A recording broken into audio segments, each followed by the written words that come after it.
Cher Monseigneur, cher Père Richard, Mesdames et Messieurs, c'est avec beaucoup d'humilité et d'émotion que je me tiens devant vous ce soir pour vous adresser ces quelques mots. Nous célébrons les 150 ans de la paroisse de l'église Saint-Maron. Nous pensons à ceux qui l'ont construite, à ceux qui l'ont financée, à ceux qui l'ont maintenue, envers et contre tout. Cette église occupe une place particulière dans mon cœur et dans celui de ma famille.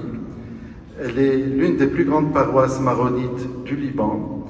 Mes parents s'y sont mariés, mes frères et sœurs et moi-même avons tous été baptisés ici. Et dans mon enfance, je venais régulièrement assister à la messe.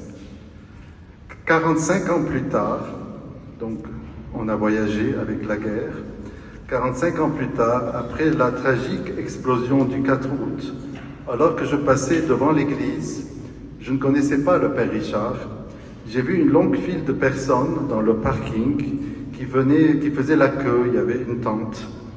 Et j'ai posé des questions à des amis qui connaissaient le Père, et on m'a dit qu'en fait, c'était les gens qui faisaient leur doléance pour dire ce qu'ils avaient perdu. Et mon engagement envers cette communauté m'a permis d'agir rapidement pour aider plus de 200 familles à réintégrer leur maison et de mieux connaître le Père Richard et les sœurs qui l'aidaient et toute la communauté. Autour du Père Richard, un groupe de donateurs s'est immédiatement mobilisé pour entreprendre la réhabilitation de la maison paroissiale qui elle aussi était pas très solide, surtout après cette explosion. Donc je tiens surtout à signifier le superbe travail de M. Fadlo Daré et ses équipes qui a vraiment remis en état une bâtisse qui a plus de 3 siècles d'âge et il nous en parlera plus tard. Bien que j'ai vécu à l'étranger pendant plus de 40 ans, mon engagement envers le Liban n'a jamais faibli. L'association qui porte mon nom et que je dirige a contribué à soutenir l'éducation de milliers d'élèves et d'étudiants. À travers Arc-en-Ciel, nous avons soigné des milliers de personnes et aussi nous avons aidé beaucoup d'institutions pour la culture et surtout pour aider les marginaux et les plus démunis.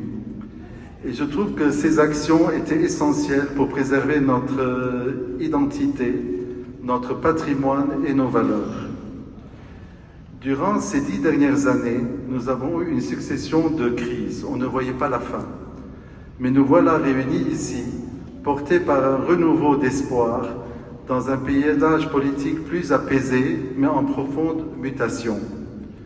Ne perdons pas espoir, même si le chemin est long. Après toutes ces années d'occupation, de domination étrangère, nous avons tous un rôle à jouer pour reprendre en main notre avenir, bâtir un environnement stable et prospère, affranchi de la corruption et du clientélisme. Nous devons offrir à la jeune génération les raisons de rester, et à ceux qui sont partis, nous devons leur montrer les raisons de revenir.